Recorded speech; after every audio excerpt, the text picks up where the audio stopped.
Welcome to the Mahayana Buddhist approach for stress management, the awareness training program. I'm Hin Ho.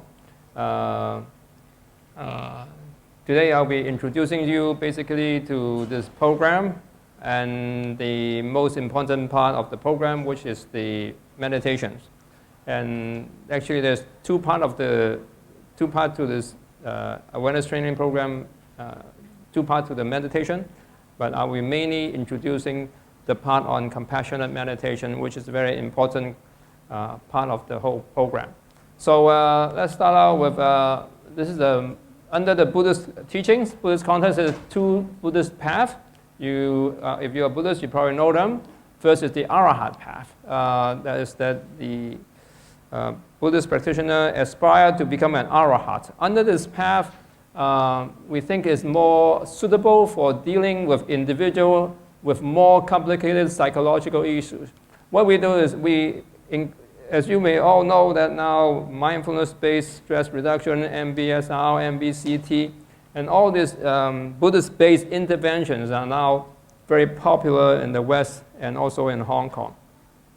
Our understanding or our idea is that if they took one part of our Buddhist path, which is the Eightfold Noble Path, the mindfulness path, and turn it into such popular interventions. So our thinking is, being a Buddhist, why not the whole path? Huh? Well, we have 8 of them, and you took one, and it's become so popular. So let's put all 8 of them together into this Buddhist-based teaching, Buddhist-based interventions. There's 2 paths in the Buddhism, the Arahat path, what we think is more suitable for dealing with individuals with more complicated and psychological issues. And then the other is the Mahayana path, the wellness model, is more suitable for preventive and group-based intervention to enhance psychological awareness of participants. Why we say that for the Mahayana path? For the Arahat path, obviously you know about suffering, the cause of suffering, the ending of suffering is possible, and the path to ending suffering, which is the Four Noble Truths. And for that path, we think is more suitable for the dealing with individuals with more complicated psychological issues. We actually have a program for that. We have a therapy for that, which we call Dharma therapy, which is catered for individuals counseling. But what we will be introducing to you today is the awareness training program, the Mahayana path, which we think is more suitable for preventive and group-based intervention to enhance psychological wellness of participants. Instead of targeting suffering and the elimination of suffering, a Bodhisattva is driven by deep compassion to save all sentient beings from suffering. So suffering is obviously a major issue, but for the Bodhisattva, his goal is to end the suffering of sentient beings. For himself, suffering is a reason, a motivation for him to go out and help other sentient beings. So compassion, deep compassion that comes from suffering. And then for a Bodhisattva, suffering is not something to be eliminated, but a means to develop compassion. With wisdom and compassion, a Bodhisattva would have the skillful means to deal with all the challenges he or she would face while remaining in samsara to save all sentient beings. It's not the immediate goal for a Bodhisattva to escape from samsara, although the Bodhisattva knows that samsara is a lot of suffering, but he or she is more concerned with the suffering of sentient beings. So he remains in samsara as a Bodhisattva to help sentient beings to escape from suffering. So he is more concerned with the development of compassion, so he can stay around and help. And he also is very interested in development of the wisdom of non-attachment, because the wisdom of non-attachment would help us to escape from suffering, or even within suffering, that he would not view suffering as suffering, because suffering too have that emptiness nature, and he's not attached or fear of suffering. So therefore, for the Bodhisattva on the Mahayana path, both wisdom and compassion are important. Therefore, with this, we build our program. So why not a Mahayana Buddhist teaching-based intervention? That's what we came up with. A wellness model on compassion and wisdom might be more acceptable to the general public when compared with the pathological medical model on impairments and suffering.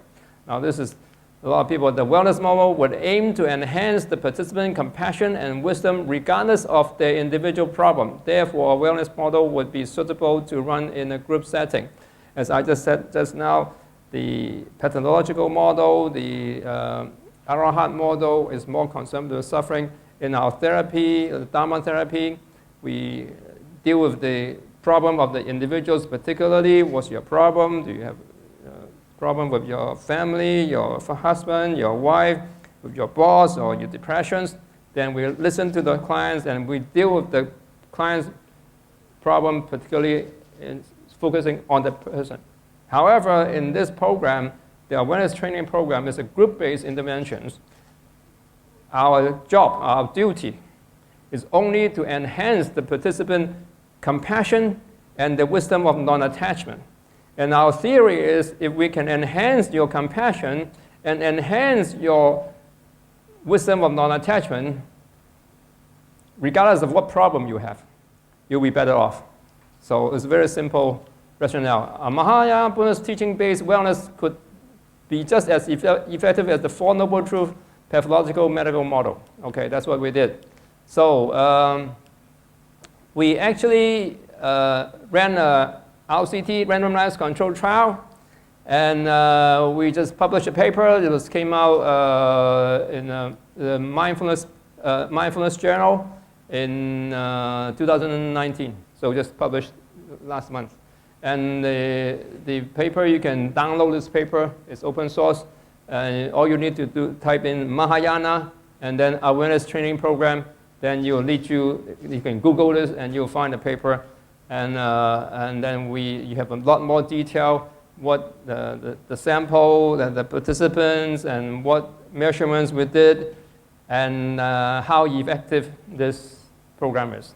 And it turned out that we were able to prove that we will have a significant change on our participant from the pre and post and the post 3-month data. You can go, if you are more interested in how we did it, the statistic, how it works, then you can go and download the paper, okay? But we're not going to discuss this today, okay? This is going to show you what I'm talking about today has been actually evidence-based and proven that it works, okay? So it's a group, so the awareness training program, that's what we did. It's a group-based program based on Mahayana Buddhist teachings and practices. And it's textually aligned to a Mahayana Sutra.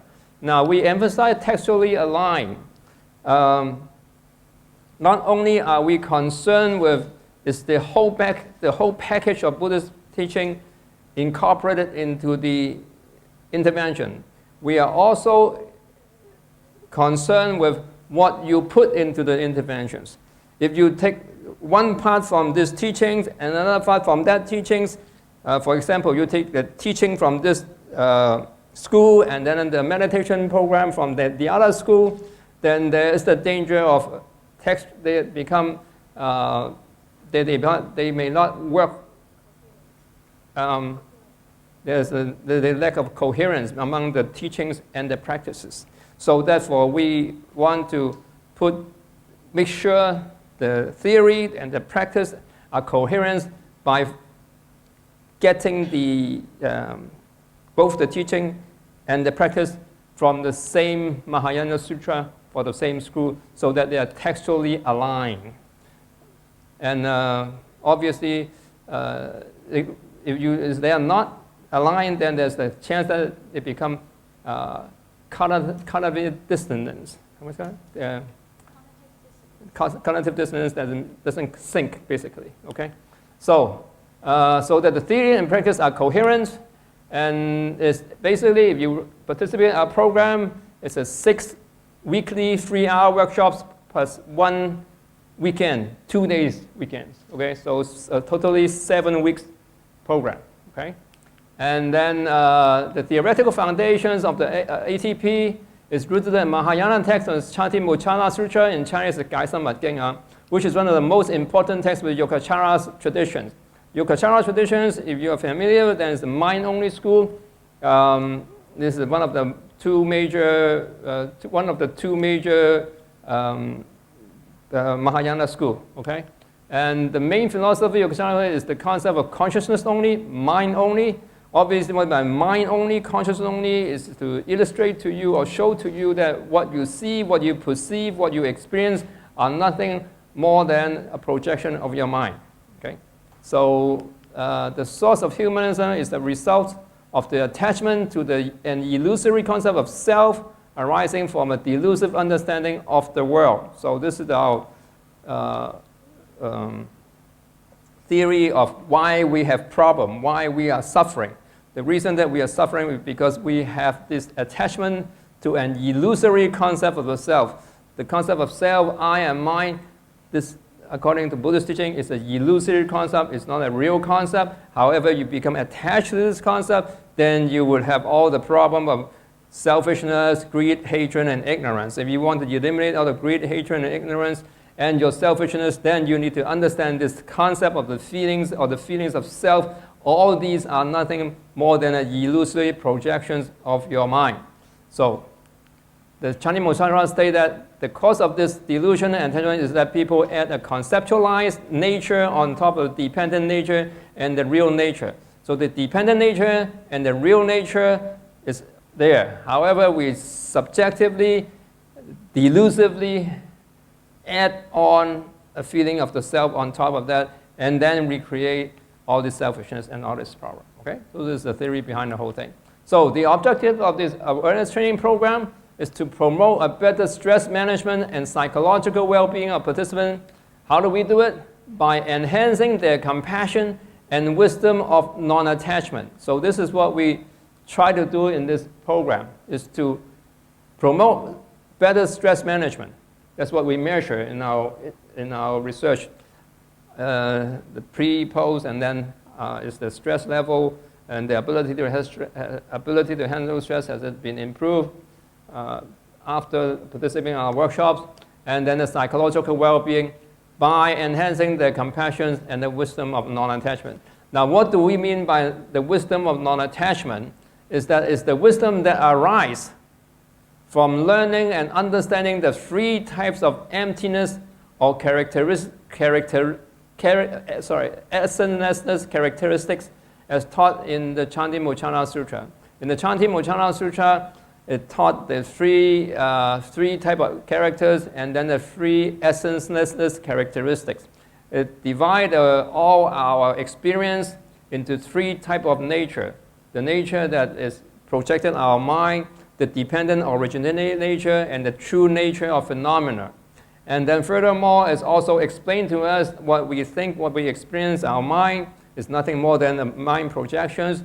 All dependent originated phenomena also have an emptiness nature, and that emptiness nature or the ultimate nature is also empty of a true nature. So therefore, the essenceless characteristic. By understanding this essenceless characteristics, then we have developed the wisdom of non-attachment. We will not be attached to our experience, what we see, when we have in our mind. Okay? So the compassion. What is meant by definition of compassion? Because we was taught in Chinese, we use the Chinese term 慈悲. And then in the Chinese term 慈悲is a combination of loving kindness and compassion.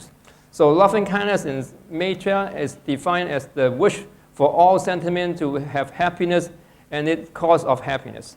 And then compassion,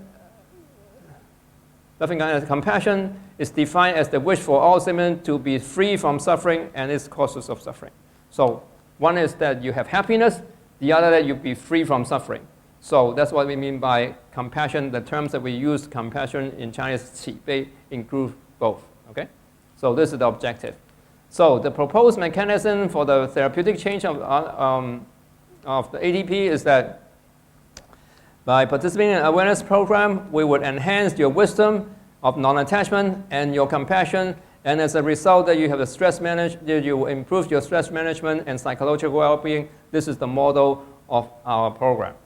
And then the meditation method, as I explained, one of the core component of the program is this meditation, which we taught the participant from the first day of the workshops until all the way to the end. Okay?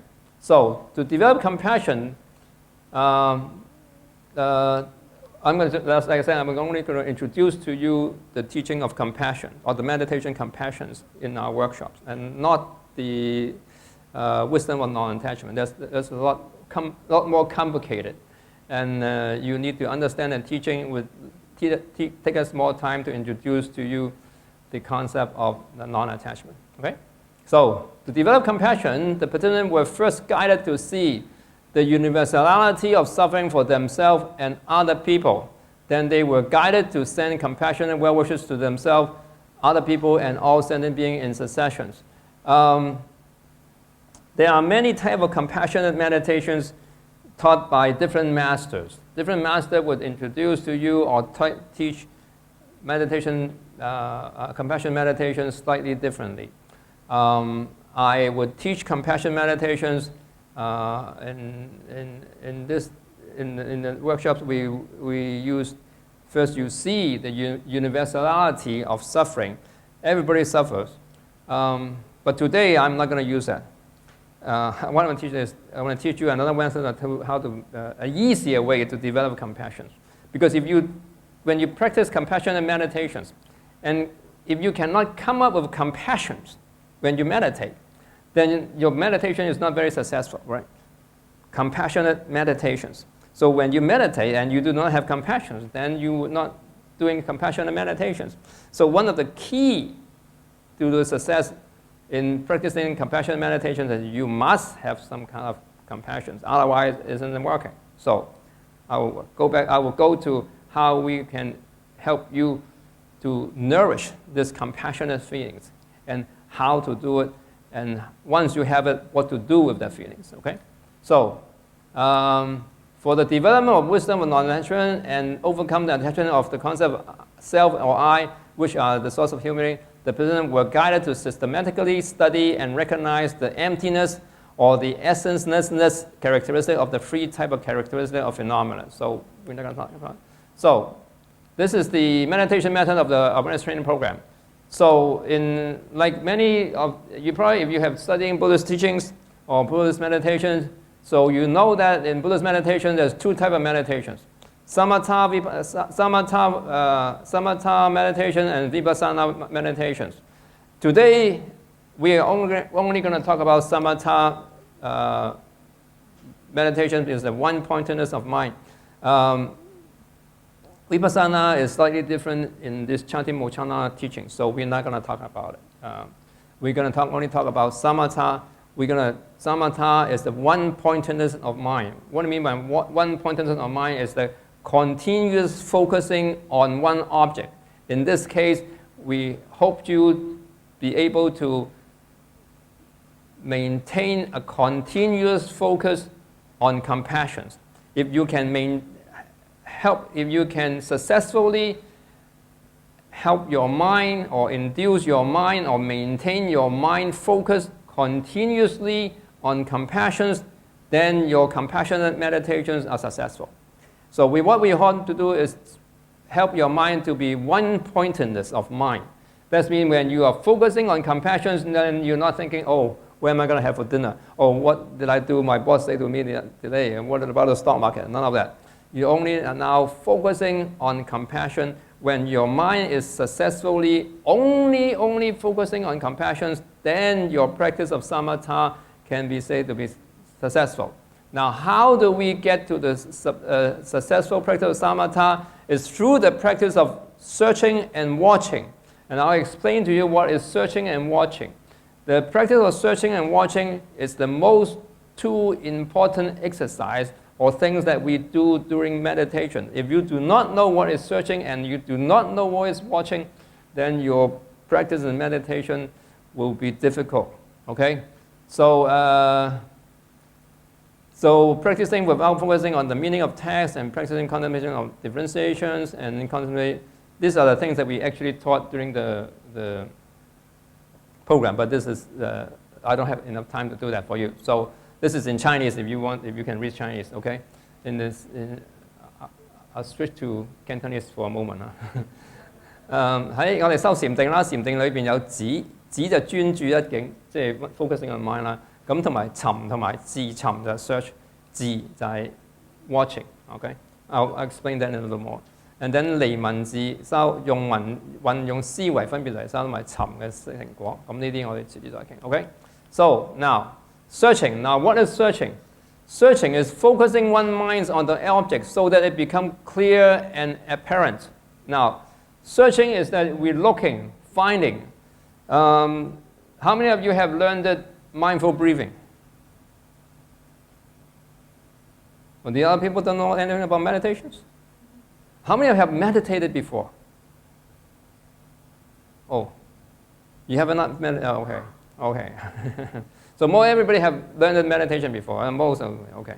So now, the searching is focusing one's mind on the object so that it becomes clear and apparent. For example, when you want to mindful breathing, so you should be paying attention or mindful of your breathing, right? Now, actually, breathing is what I usually call is a collective noun. What do you mean by collective noun? For example, forest, trees. You only see trees, right? And then you have a bunch of trees and you see, I see the forest. So forest is a collective noun. Forest is nothing more than a bunch of trees, okay? Now, breathing is a collective noun. Breathing is the movement of your lung, the air going in and out of your nostrils. And sometimes they ask you have the concept of in and the concept of out. And the in and out of the air are all these components and the movement of your lung and the diaphragm and the air going in and out. All that together is called breathing, right? So when you pay attention to your breathing, which part do you pay attention to?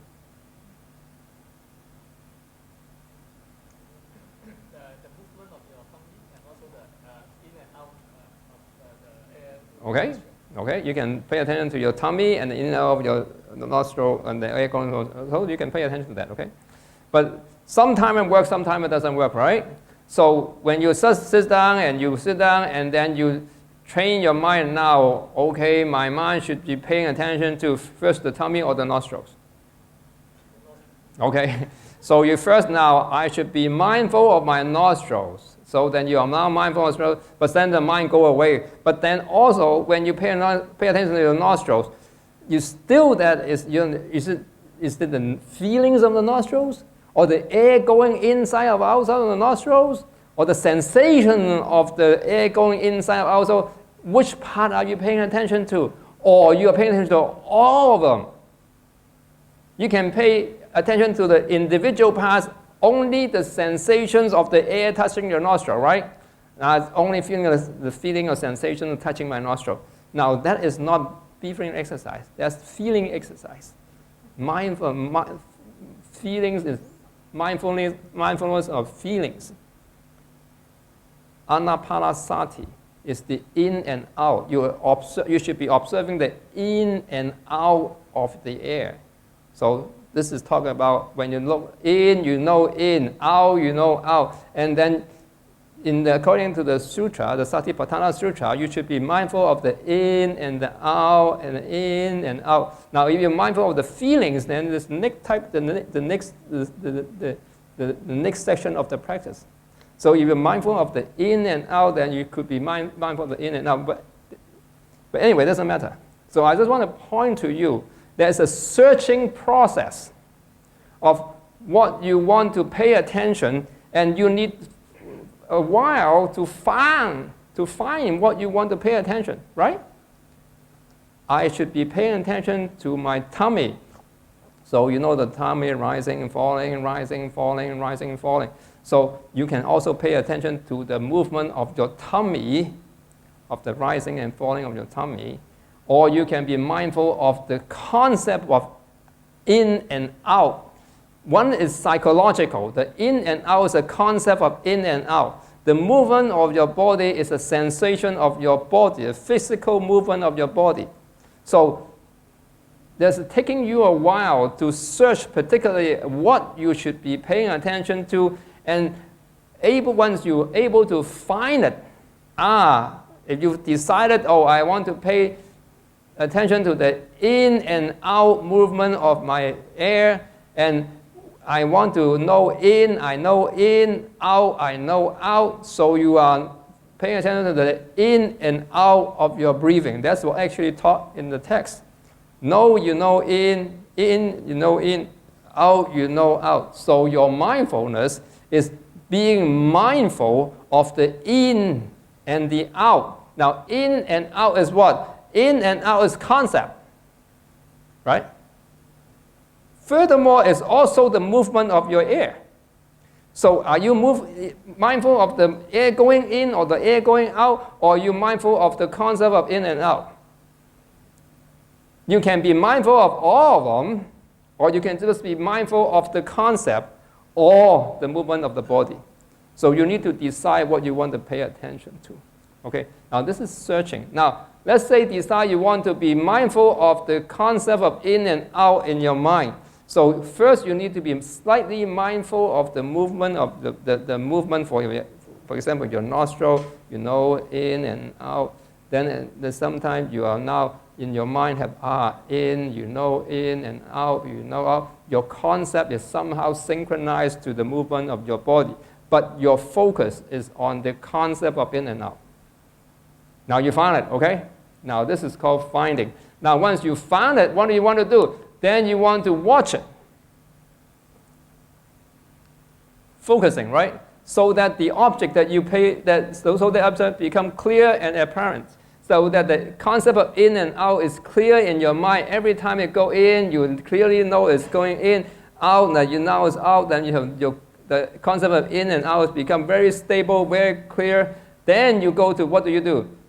Don't do anything. Maintain what you are doing so that it becomes a continuous flow. So this is what you want to do. So continue attention on the object, being comfortable with the object so that you can develop unflagging persistence and unmuddled mindfulness. This is actually what you want to do. If you want to go into jhanas, if you want to become successful in your meditation, these are the two most important ingredients or conditions that you must develop in your mind. Is that you must develop unflagging persistence. In Chinese, 堅定不移嘅持續. It's a continuation. And the continuation is not stopping. Sometimes in Chinese, say 定is equivalent to 停, frozen. That's no good. It's that you are continuing unflagging persistence and unmuddled mindfulness, 清晰嘅留意. So if you can have this, that is a unflagging persistence, and that means that your attention on the concept of in and out is persistent, is unflagging, and then that the concept of in and out for you is very clear and you are mindful of it. So this is what you want to get your mind to the state of samatha. If you want to be successful in your practice of concentration, these are the things that your mind needs to develop. Okay? No problem. Okay? Now, so what I did was I introduced to you what is searching and what is watching. Now, if you do not know what's searching and watching, then your practice of meditation is difficult. So now what we want to do is in the meditation method of ATP, the practitioner who uses this method of meditation focus on the teaching of the scriptures and gather and summarize them to a collective whole. For example, a poem and mantra to attentively contemplate them. So this is actually taught in the sutras, Chantimochala Sutra, the Gaisama King. It asks you that you focus on the teaching of the scriptures. The teaching of the scriptures. The teaching is so thick, so many. So what do? You gather and summarize them into a collective whole. Summarize them into a poem, a mantra, and then using the mantra or the poem for you as something for you to focus on. to attentively contemplate on, okay? The core Buddhist teaching that participants learned and memorized in Tibet was the mantra Om Mani Padme Hum. We actually think the Om Mani Padme Hum is a very useful mantra, and actually was able to summarize all the important Mahayana Buddhist teaching into just the 6 syllables of Om Mani Padme Hum. However, we must have a poem or a gatha to elaborate on the Om Mani Padme Hum. The Om Mani Padme Hum is the 6 syllables. However, the 6 syllables have a lot of meaning in it, so we need to have a poem so that we ask the participant to memorize, okay? Is that the pearl of compassion is entirely auspicious. The pearl of compassion, the wisdom lotus cannot be tainted. All phenomena arise interdependently and are therefore intrinsically arising. May all beings be able to realize this truth. So this is the compressed meaning or the elaborate meaning of Om Mani Padme Hum. We ask the participant to memorize this. So, but this too for you today is too much. So this is Chinese. 慈心明珠片吉祥，智慧蓮花不染塵，因緣而生，生不生，普願我等速成就。Okay, so we actually give these to the participants so they can focus on this and pay attention to it, and this become an image, like your mind become like a camera, and you focus on this and you memorize this, and when you can visualize this in your mind, at the same time you know the meaning of the Om Mani Padme Hum. So sometimes you focus on just the image, sometimes you contemplate on the meaning. So the image become more and more meaningful as you pay attention to it, because the meaning of the Om Mani Padme Hum is elaborated in the poem. Once you think about the poem, then the meaning of the poem becomes slowly go back into the image. So the meaning of the poem become one or integrated with the images. So become a meaningful image. So just for example, you have pictures of your honey, your husband or your loved one, and you look at the picture of your loved one, then there's a lot of feelings onto the pictures. Or you take a look at a picture of your mother, there's a lot of complicated emotion with the pictures, right? So now, however, you look at this, if you do not know the meaning, there's no feelings, there's no teachings in it. So you must develop and nourish the teachings and the feelings and looking at this. So you need to have the poem as a background guidance or priming your thinking. So only then this whole thing makes sense. Otherwise, it won't make sense to you. So that's what we did. So Om arising and awakening from emptiness, the jewel that symbolizes compassion, love and wealth, the lotus flower that symbolizes purity, wisdom, and peace of mind, the wish to attain Buddhahood, so that all will be free from suffering. So this is what we did. Okay, now, okay, that's all I have to say from the PowerPoint. Now we can go to this meditation. So you also have one handout, right? Does anyone have one of these? Now, turn to the back of this, okay? Now, all of you have learned the meditations, right? So I will not go to teach you how to meditate, how to sit up straight, and things like that. That will not be necessary, right? That would be a waste of time. Now, like I said, the compassionate meditations we use is that, you turn the page, this is very simple. I have benefited from the compassions of others, really happy and grateful. I have been compassionate toward others, really happy and grateful. So what I want you to do is first, when you sit up straight and putting all the your posture into the right positions, and then relax, not too tight, not too loose, and all that, then you need to memorize this. You need to memorize it. It's not difficult. I have benefited from the compassion of others, really happy and grateful. I have been compassionate towards others, really happy and grateful. And then once you do that, don't do it yet. Let me elaborate. So I have been benefited from compassion of others. And you actually think in your life, a person, hopefully the guy is still alive, and that person is actually done something nice for you out of his compassion. And out of this compassion, or his or her compassion, they actually do something very nice to you. And from what they did nice, out of the compassion they did nice, then you are really grateful for that person. So you actually can have the person image in front of your mind, and you think about the good things that they did, and result from that thinking of what you did, you have a really great gratitude. Oh, thank you. Because of this thing that you did, I have really benefited. Now, it's not, from that, it's easy for you to feel the compassion and the gratitude. And then once you do that, now don't move around yet. Use that person image to hold your focus. And then once you focus, now if you have the person, he's the compassionate person, and you can think about his compassionate act, and you are feeling the gratitude from your mind. Now all these things are synchronized. They are related to each other. You can focus on one or the other, and it doesn't matter. It is all the forest. These are the trees. The person is a tree, the compassionate is a tree, and the act that he does is a tree. Your gratefulness is a tree. Then sometime you can focus on the tree, and then once you have the tree, all the trees are synchronized, then you can focus on the forest.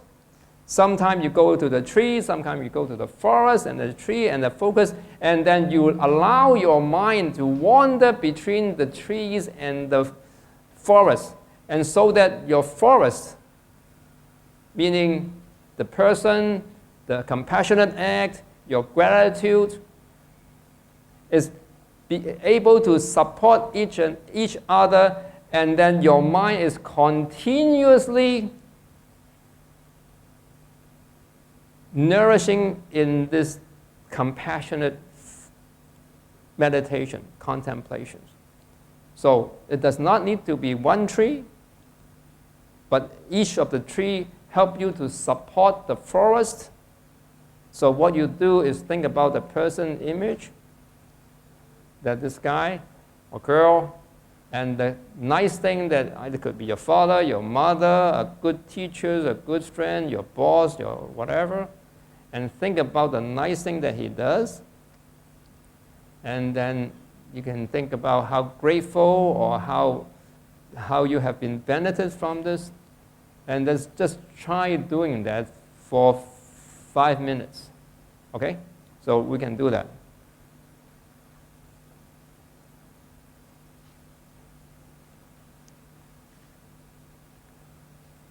You can focus on the trees, the person image, the nice thing that he did. Out of compassion is the compassionate mind that he has or she has. And because of the compassion that he or she has, he did such a wonderful things for you. And you are so grateful for the wonderful thing that he did. Then your mind should be wandering among the trees. Sometimes you can zoom out and focus on all the trees all together and pay attention to the forest. And still, all the trees and the forest have one way or another related to compassion. Okay? You can do this for 5 minutes.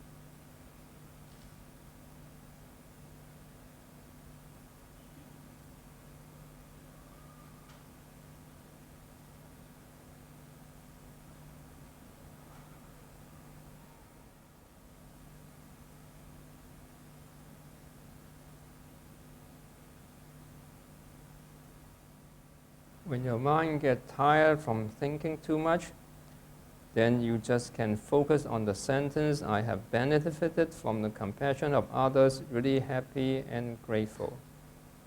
I have benefited from the compassions of others, really happy and grateful. I have benefited from the compassion of others, really happy and grateful.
Now you can go on to contemplate on the next sentence.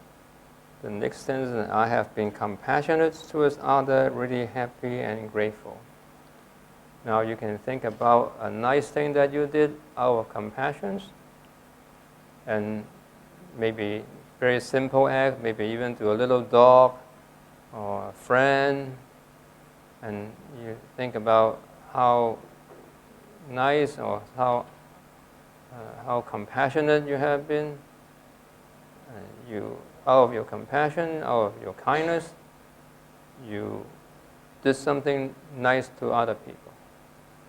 And because of your compassionate behavior, compassionate act, you actually feel good. It's nice to be compassionate. Ah, that's very nice I did. And then think about the good things that you did and how you have benefited the other persons. And then you are really happy that you have the resources and you have the kindness and the compassion and carry out such an act to benefit other people. So not only the person that have receiving the compassion is benefited, the person that is actually carrying out the compassion is also benefited.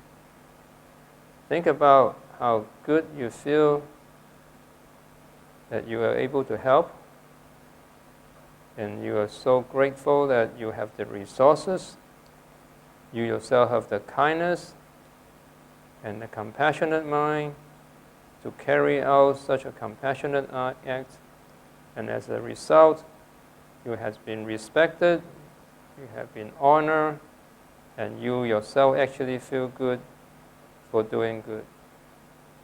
So now the next step on this compassionate meditation is think about something nice that you have done, how you have helped other people, that you have been kind, and because of your kindness, the other person or the other people have actually benefited.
Okay. Does it work? You have a feeling of happiness, gratefulness, compassion?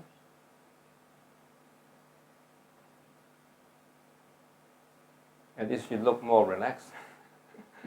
At least thinking about good thing is always good. This is called positive psychology.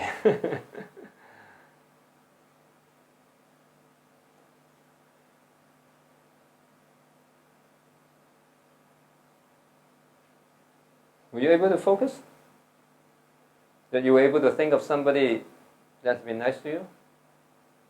And were you able to set your mind to keep focusing on the different trees and the forest? Later, it's not myself, only the forest. Only the forest.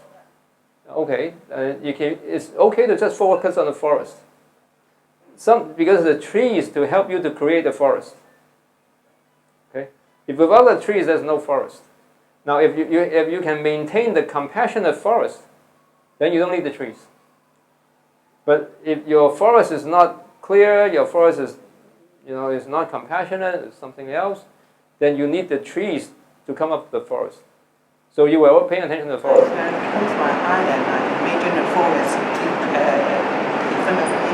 Then, just a moment later, only the forest around me. The forest is what? The compassion? Very tall tree. I mean, the trees are the compassions. And what I mean by the trees is that the compassionate incidents. You know what I mean? Compassionate incidents. The person and the acts, and then all together you come up with the compassions. Your mind is full of compassion. The compassion is the feeling.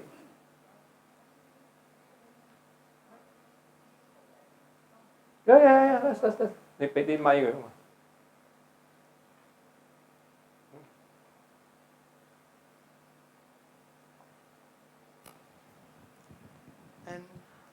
And when I close my eye, the forest I imagine the forest in front of me, and then just a moment later, and I feel within the whole forest around me, and very tall tree, and that moment I only feeling very peaceful and harmony, and so I feel relaxed. Yeah. Did you think about a person that was compassionate towards you?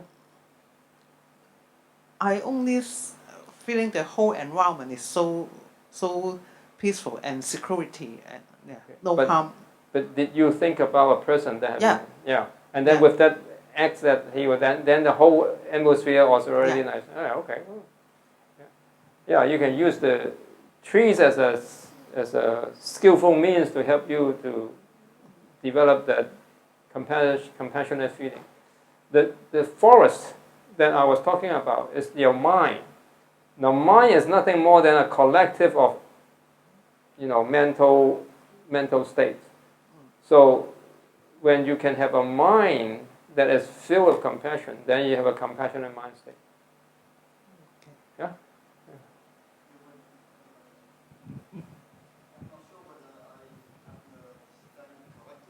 Okay.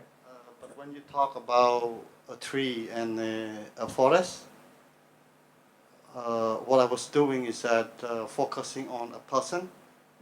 So I consider as a tree. Yes, you're right. And when I try to focus on that particular person that have done something good to me, I feel good and feel a touching with that particular person. And my understanding is that when you move from a tree to a forest, meaning that you're expanding your compassion from one person to another. Is that right? No. That's the next thing that we do. But for the time being, you must come up with the compassions. You must come up with a compassionate mindset. Only when you have the compassionate mindset, then we go to the next step, sending the compassion to different people. But when you do not have the compassion in your mind, then you're not sending compassion. You know what I mean? You must have the... So when you said the forest, mean not the rest of Not the yet. other people, no. Not yet, not yet. Okay. What I mean by the trees is just, I use the, because you don't see the forest, but you see the trees. But when you have a bunch of trees, a bunch of conditions, the trees are the conditions, okay? The trees, like you said, the person that did the nice act for you, the act, and all those are considered trees. When you have all those working together and you can able to balance them, working in balance, then your mind is the unflagging persistence of maintaining all these conditions in a balanced state. And when you do that, then you go to the watching, okay? Then you watch, what I mean by watching, you're maintaining all that condition in a balanced state, and you allow your mind to be on a continuous flow of compassions.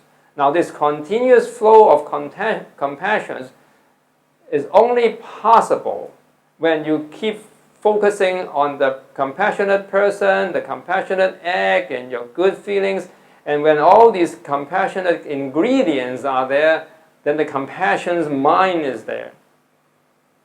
Okay? So this is the first thing that you need to do. Of course, we only have 20 minutes or whatever to do this, but I want to introduce to you the method that we use. Now, if I want to teach you this compassionate meditation, probably take you, you come back and go, and then, but this is the first step that you need to do. First, you need to come up with a compassionate mind. Then it's easy for us to come up with anger. Just think about the person that call you names and make fun of you and call you stupid. Then in no time you are angry. Okay? But now if you want to develop the compassionate mind, then you need to do the same thing. Think about a compassionate person, a compassionate act, and how you benefit from that. And then in order to go into a samatha, one-pointedness of mind, that means your whole mind is now nothing but compassion. So nothing else. Now, in order to do that, then you must nourish your mind, develop the focus, and train your mind to continuously focus on these trees, on these conditions that help you to develop the compassion. So we should focus only on one person. Is that right? At the beginning. At the beginning? Yes. Because I was trying to add some other people. Yes, you can do that later on. So that but the forest, that is important. The forest, that is important. But sometimes a person can help you to maintain the forest and use the person. And then once you do that, I also want to say, sometimes you use yourself as the person that is compassionate. You are compassionate to other people and you have been nice. And then because of your compassionate act, you actually feel good. So your mind is nothing more than a continuous flows of trees, continuous flows of conditions that help to nourish a compassionate mental state. And you allow that to go on a continuous flow, and so that after you turn this into the habits, then even you get out of compassion because you have been training yourself in like that, you are walking around the whole day but nothing but a lump of compassion. So I really want to understand when you talk about the forest. So it's your mind is the forest, basically. So one mind thinks about compassion in one person, No. and then you expand your mind. So that means mind itself is a collective noun. Mind is like a forest. Mind is like a forest. There's no one mind. There's no. Can you find a mind for me? Can you find the forest in the trees? that when I'm thinking about one person, that my mind is concentrating on that particular person. That is one mind. No, that's one tree. And then there is another mind probably is wandering around. No. I mean, I don't know. Okay, can you find the chart? When you go into the forest, You only see trees, right? Can you find the forest in the forest? You only find trees. Okay. Same thing for your mind. You will not find a mind. You only find the components that make up the mind. Yeah, I forgot to explain that to you. That's very important. There's no mind. Only the components that make up the mind. There's no forest, only trees.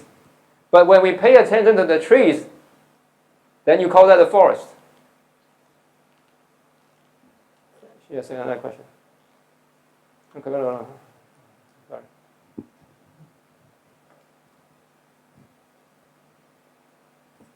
Last time when I did a compassion meditation, I become very emotional.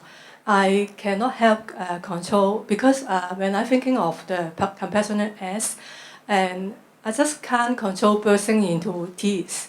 A lot just keep falling. And this time the same thing happened.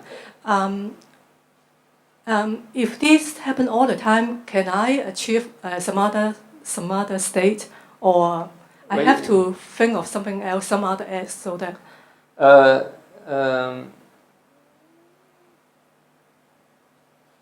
When you become too sadness, emotional, or doesn't work. Were you very emotional just now?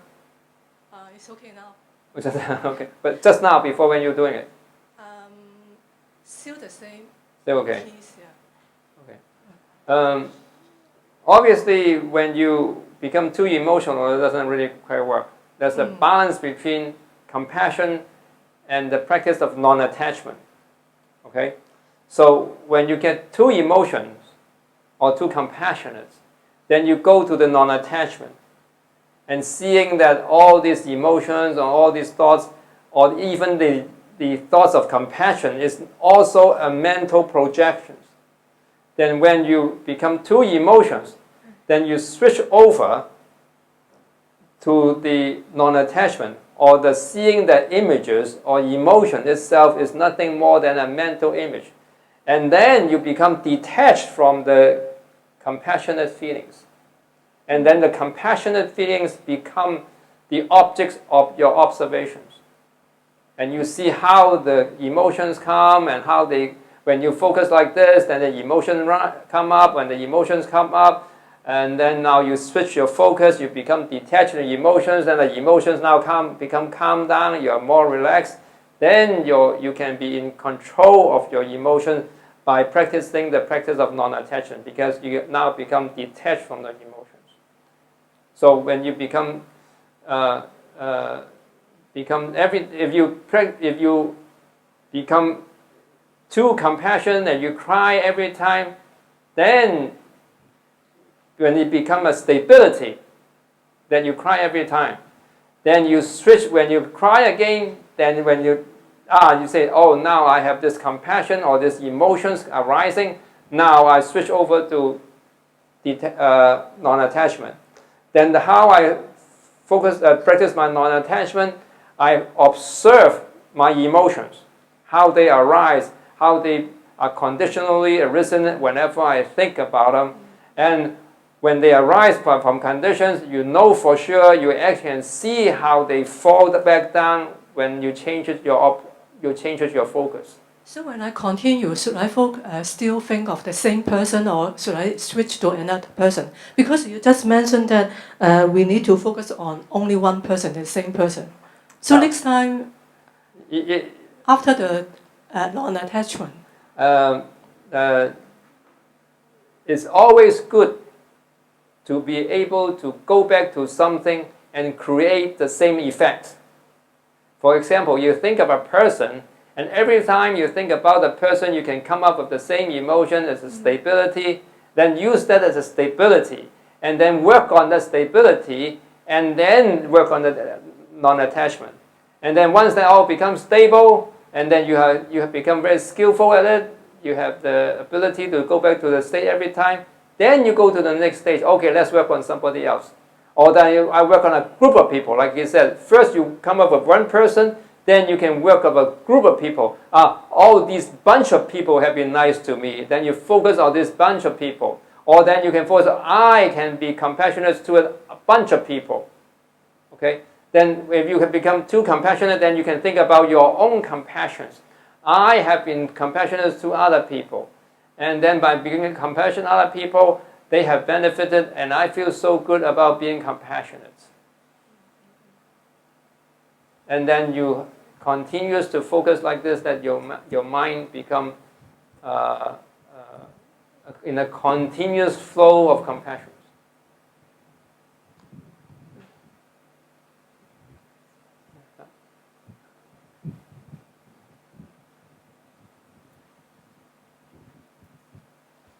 Honorable, at the time I'm starting to think of people having compassion to me, and then I think of them as a collective, I can continue.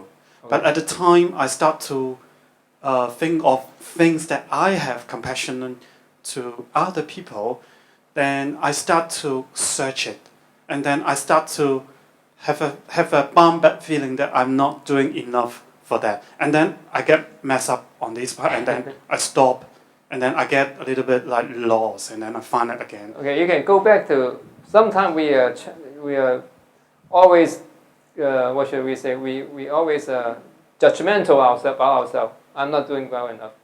But then only on something very small. In this case, I have done well. Maybe 1 or 2 cases, just I have done well in this case. And then just focus on those, I have done well on this cases. Maybe in the future I can do more of this. At least you can pat yourself on the back, on this case I have done very well. And then use that, and then you feel that, at least in this case I have been wonderful. In this case, I have been compassionate.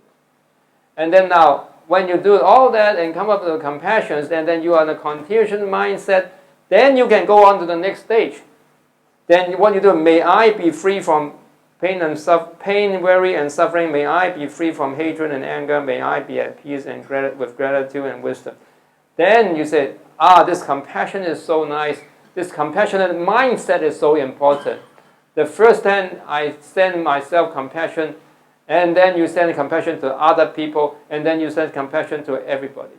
But first you need to come up with the compassion in your mind, and then you say, compassionate other people have been nice to me is so good, and I've been nice to other people is so good, and I myself is also a person. I too is a sentient being. Then I should also be nice to myself so that I be free from suffering. I should benefit from the compassion and wisdom and things like that.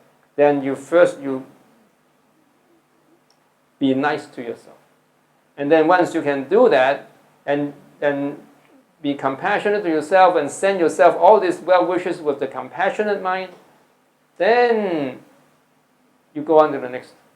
Then you stand up to a person that of the same sex, and doesn't matter, and then you keep wishing them well wishes. And obviously, this is not going to be done in half an hour.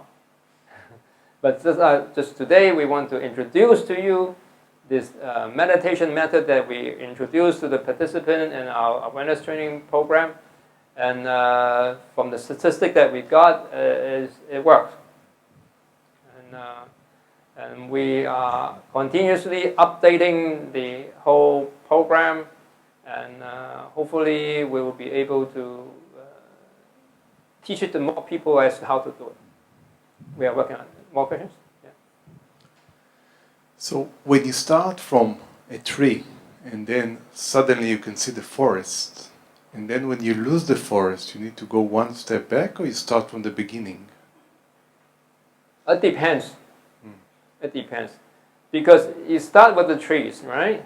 And then when you have the trees, all the trees going, working together, then you get the forest. Now, you lost the forest, then you can go from the beginning again, but sometimes the forest is becoming shaky.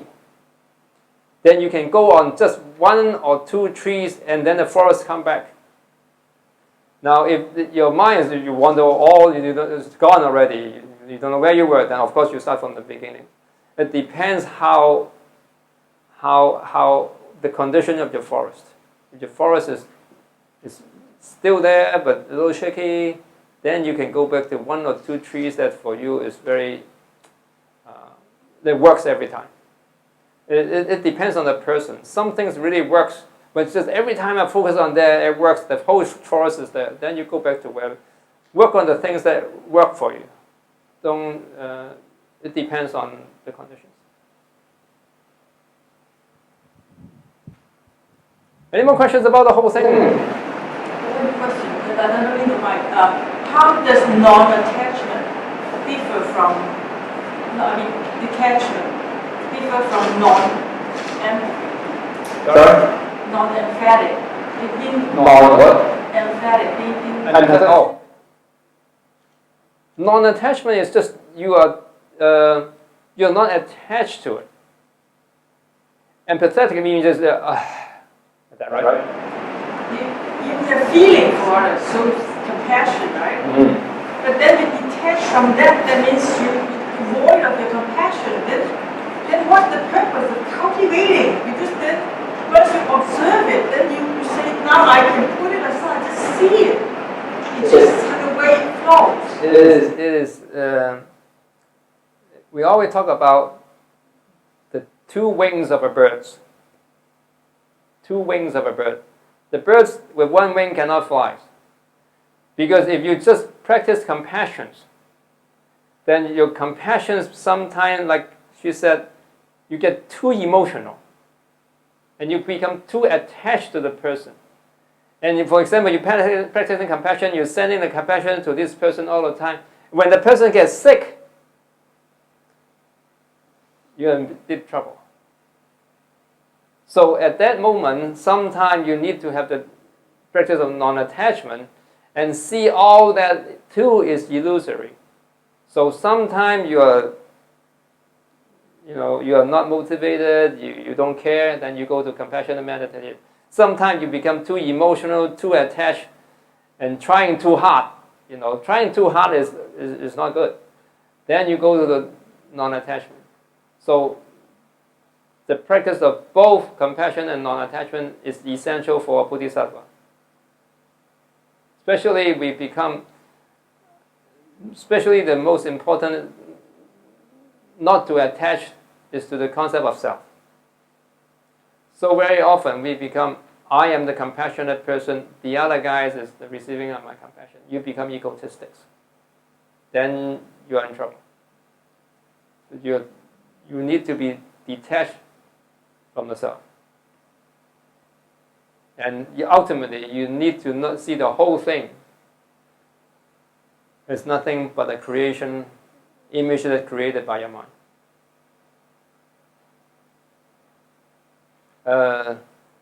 You can go on to look at our paper, and there's a lot more Buddhist teachings on how the balance between wisdom and compassion. They're both important. No question? So thank you very much.